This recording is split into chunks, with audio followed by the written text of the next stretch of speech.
Master minds commerce చదవాలనుకునే 10th inter విద్యార్థుల తొలి ఎంపిక.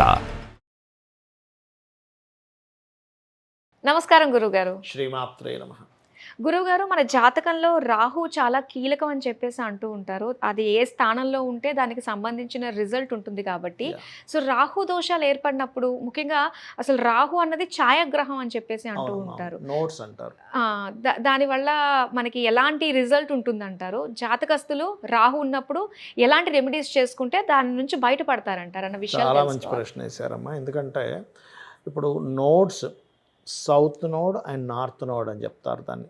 North node is Rahu, south node is Ketu. అయితే ఇక్కడ చాలామందికి సంశయం ఏంటంటే, అయ్యో గ్రహాలు లేవు కదా, నీడ కదా, నీడలా ప్రభావం చూపిస్తుంది. ఇప్పుడు ఎక్స్రే తీస్తారమ్మా, లేకపోతే ఎంఆర్ఐ తీస్తారు, కొన్ని కిరణాలే కదా, దానివల్ల కొంత ఎఫెక్ట్ ఉంది అని మనకు శాస్త్రాలు చెప్తున్నాయి. అవునండి. మరి అదేంటండి, ఫిజికల్గా లేదు కదా, అదెందుకు ప్రభావం చూపిస్తుంది?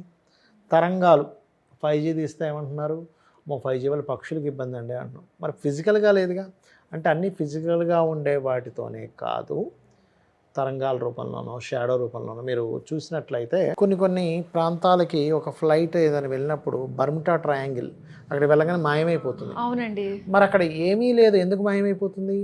మనకి రామాయణంలో కూడా ఒక నీడని పట్టుకొని లాగేటువంటి ఒక శక్తి ఉన్న ఒక రాక్షసుడు ఉంటాడు. అంటే ఏమిటి, మనకి కనబడేది అంతా కూడా కాకుండా కనబడకుండా ఉండేటువంటి శక్తి కూడా ఒకటి ఉంటుంది. ఓకే, అలాగే మన వాళ్ళు దాన్ని ఆధారంగా తీసుకొని రాహువు కేతువు నోట్స్ ఛాయాగ్రహాలనే చెప్పారు.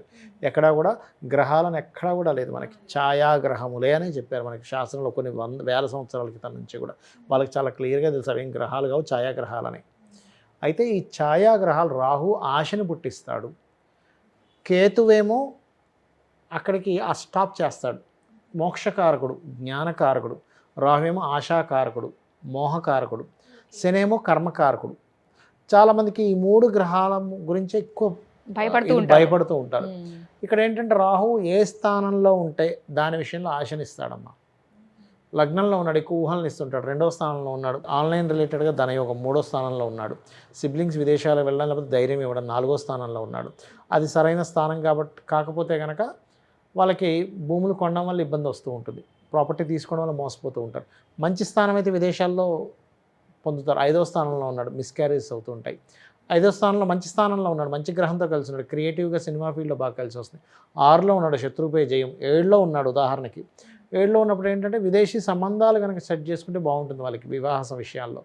అది బాగాలేదనుకోండి, పాపగ్రహాలతో సంబంధం ఉంది, అలాంటప్పుడు విదేశీ సంబంధాలు చేసుకోవడము, లేకపోతే ఒక్కోసారి ఇతర క్యాస్ట్లో అవ్వడము, లేదా జీవిత భాగస్వామితో కొంత స్ట్రెస్ అవ్వడం జరుగుతూ ఉంటుంది. 8లో ఉన్నాడు, ఆకస్మికంగా జరిగే సంఘటనలు ఎక్కువ జరుగుతూ ఉంటాయి. 9లో ఉన్నాడు, పితృదోషం అంటారు, పంచమంలో ఉన్నా 9లో ఉన్నా. లేదా 9లో ఉన్నప్పుడు ఏమవుతుంటుందంటే హైయర్ ఎడ్యుకేషన్ కోసం విదేశాలకు వెళ్తారు. దశమంలో ఉన్నాడు, విదేశాలకు వెళ్ళి ఉద్యోగాలు చేస్తాడు. లాభస్థానంలో ఉన్నాడు, ఇంపోర్ట్ ఎక్స్పోర్ట్. లాభంలో 12లో ఉన్న ఇంపోర్ట్ ఎక్స్పోర్ట్. అయితే లాభంలో ఉన్నప్పుడు ఏంటంటే ఆన్లైన్ ద్వారా బిజినెస్ డెవలప్స్ అవుతూ ఉంటాయి. 12లో ఉంటే ఏంటంటే విదేశాలకు వెళ్ళేటువంటి ఛాన్సెస్ ఎక్కువగా పెరుగుతూ ఉంటాయి. ఇది రాహు ఇచ్చేటువంటి రిజల్ట్. ఇక కేతువు సంబంధించినటువంటిది కనుక మనం చూసుకున్నట్లయితే, కేతువు ఎక్కడున్నా దాన్ని అబ్స్ట్రకిల్. నువ్వు ఆ విషయంలో నువ్వు కొంచెం జాగ్రత్తగా ఉండడం మంచిది, అంటే ఆ విషయంలో పెద్దగా ఇంట్రెస్ట్ పెట్టుకోవడం మంచిదని చెప్తుంది. కేతు లగ్నంలో ఉన్నాడు, ఆధ్యాత్మికంగా ఉంటే మంచిది. 2లో ఉన్నాడు, కుటుంబంతో దూరంగా ఉంటే మంచిది. 3లో ఉన్నాడు, సిబ్లింగ్స్తో కలిసి ఉండకుండా దూరంగా ఉంటే మంచిది. 4లో ఉన్నాడు అనుకోండి, మీరు మెటీరియల్ రిలేటెడ్ థింగ్స్ మీద ఎక్కువ ఇంట్రెస్ట్ పెట్టుకోకూడదు. ఇది నా ఇల్లు, ఇది నా వాహనం అన్నసేపు మీరు ఇబ్బంది పడుతూ ఉంటారు. నాది కాదు, ఏదో మా భార్య పేరు మా పిల్లల మీద కొన్నాను అన్నప్పుడు మీకు బాగుంటుంది. పంచమంలో ఉన్నాడు, పిల్లలు దూరంగా వెళ్తే యాక్సెప్ట్ చేయాలి. యాక్సెప్ట్ చేయకుండా నన్ను పిల్లలతోనే ఉండాలి, నా దగ్గరే ఉండాలి, విదేశాలకు వాళ్ళకి ఛాన్స్ వచ్చినా పంపించకూడదు అంటే ఇబ్బంది పడతారు. అయితే దానికి మళ్ళీ కొన్ని పోర్ట్ఫోలియోస్ తీసుకోవాలి. కేవలం అక్కడ ఉండే గ్రహం అదే కాకుండా మిగతా ప్లానెట్స్ అన్నింటిని కూడా కలుపుకొని చూసుకోవాలి. 6లో ఉన్నాడు కేతు, వాళ్ళ నిత్య జీవితంలో ఎక్కువ ఆధ్యాత్మికంగా కనుక ఇన్వాల్వ్ అయితే చాలా బాగుంటుంది. 7లో ఉన్నాడు కేతు, చాలా మటుకు 7లో కేతు ఉన్నప్పుడు ఏమవుతుందంటే వాళ్ళకి ఇంట్రెస్ట్ లేకపోవడం, వివాహం మీద, లేకపోతే పార్ట్నర్స్ ఇబ్బంది రావడము, లేదా వచ్చే జీవిత భాగస్వామి స్పిరిచువల్ రిలేటెడ్గా ఉండడం కూడా జరుగుతూ ఉంటుంది. 8మంలో ఉన్నాడు, వాళ్ళకి సడన్గా కొన్ని చిత్ర విచిత్రాలు జరుగుతూ ఉంటాయి, కొన్ని నిగూఢమైనటువంటి విషయాలు వాళ్ళకి మాత్రమే కనబడుతూ ఉంటాయి. 9లో ఉన్నాడు, పుణ్యక్షేత్ర దర్శనాలు ఎక్కువగా చేయడం వల్ల వాళ్ళకి బాగుంటుంది, తండ్రితో దూరంగా ఉండడం జరుగుతుంది. దశమంలో ఉన్నప్పుడు ఉద్యోగం కంటే వ్యాపారంలో బాగుంటుంది. లాభంలో ఉన్నప్పుడు కెమికల్ ఈ సాఫ్ట్వేర్ రిలేటెడ్ సంబంధించిన వ్యాపారాల్లో బాగుంటుంది. 12లో ఉంటే వాళ్ళకి శయాసౌఖ్యం సరిగా ఉండకపోవడం, నిద్ర సరిగా పట్టకపోవడము, అదేవిధంగా లేనట్లయితే 12 అనేది కాస్త ఎక్కువ ఖర్చులు ఇవ్వడం, అది కూడా కొంత దేవతా ధర్మ సంబంధించిన వాటిలోకి ఎక్కువ ఖర్చు పెట్టడం, వివాహ జీవితాన్ని కొంత డిస్టర్బ్ చేయడం చేస్తూ ఉంటుంది. ఇలా ఉంటుంది. అయితే ఇవి ఇలా ఉంటే మనకి శని సంబంధించిన విషయంలోకి వచ్చేసరికి చాలామంది ఏంటంటే ఏలినాడు శని, అర్ధాష్టమ శని, అష్టమ శని గురించి భయపడుతూ ఉంటారు. కానీ ఎప్పుడు కూడా వాటి గురించి భయపడడం కాదు, కొంత స్లో మూమెంట్ వస్తుంది. కొన్నిసార్లు ఆ టైంలో బాగుంటుంది, అష్టమ శని వెళ్ళిపోయాక బాగుంటుంది కొంతమందికి. ఓకే, అలా ఉంటుంది. ఇప్పుడు మీకు ఎందుకు నేను మీకు ఇప్పుడే వినిపిస్తాను. ఇందాక జస్ట్ ఒక క్లయింట్తో మాట్లాడాను. అష్టమ శని ఉన్నంతకాలం వాళ్ళు మేనేజబుల్ అయ్యారు.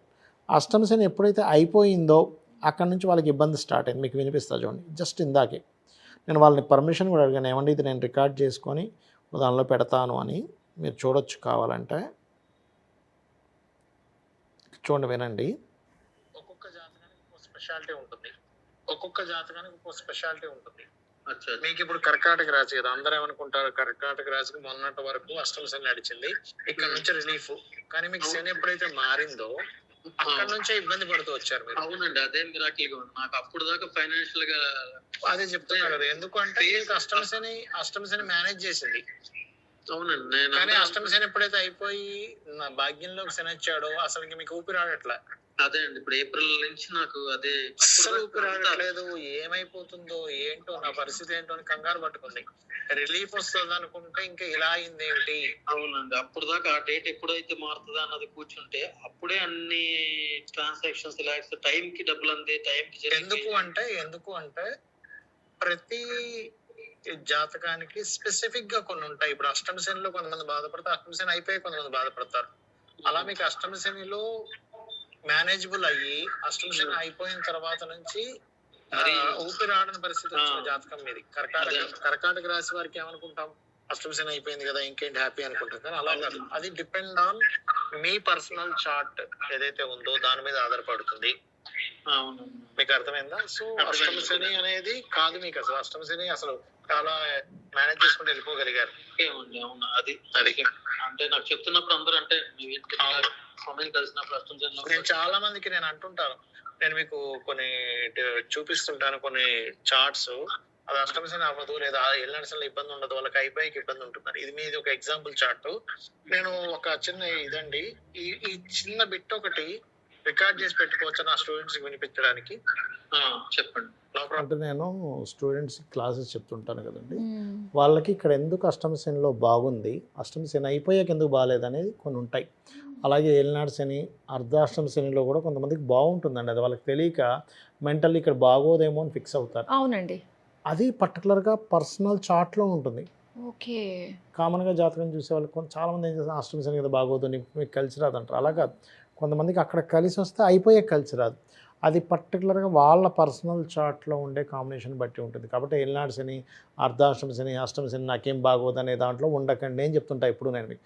చాలాసార్లు స్వర్గీయ ఎన్టీ రామారావు గారు సీఎం అయ్యారు, మోడీ గారు పిఎం అయ్యారు ఏలినాడు శనిలోని, అర్ధాష్టమ శనిలో కంటిన్యూ అయ్యారు, జగన్ గారు అండ్ అలాగే చంద్రబాబు నాయుడు గారు. నేను చాలా ఉదాహరణలు చెప్పానండి.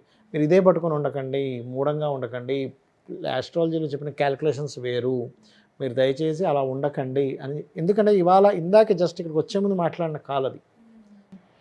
అంటే దీన్ని బట్టి అర్థం అవుతుంది శని పీరియడ్ నడుస్తుంది అంటే ఇంకా మనకు బాగోదు అని ఫిక్స్ అవ్వాల్సిన పని లేదు. ఎందుకంటే శని ఒక్కోసారి మీకు మంచి చేసే దాంట్లో ఉండడు, ఆయన కర్మ ప్రదాత. ఆయన ఎప్పుడూ బ్యాట్ చేయాలని కదా, కొన్నిసార్లు మంచి కూడా చేస్తాడు, అది మనం పట్టుకోవాలి. అన్నీ చేసేది ఆయనే, నీకు మంచి ఇచ్చిన ఆయనే, ఇబ్బంది ఇచ్చిన ఆయన. ఇప్పుడు తండ్రి ఉన్నారు, మనం హోంవర్క్ రాయలేదు, స్కూల్లో సరిగ్గా మార్కులు లేదు, ఆయన 2 దెబ్బలు వేస్తారు. మనం బాగుంది, ఆయనే ఒక గిఫ్ట్ తీసుకొచ్చిస్తాడు, మనకు ఫుడ్ పెట్టేది ఆయనే. అలా అనమాట, డిసిప్లైన్లో పెడతాడు, డిసిప్లైన్లో పెడతారు. అట్లా చాలా చక్కగా తెలియజేశారండి. రాహు కేతు శని గురించి తెలియని విషయాలు మాకు చాలా చక్కగా వివరించినందుకు ధన్యవాదాలు. శ్రీమాత్రే నమః.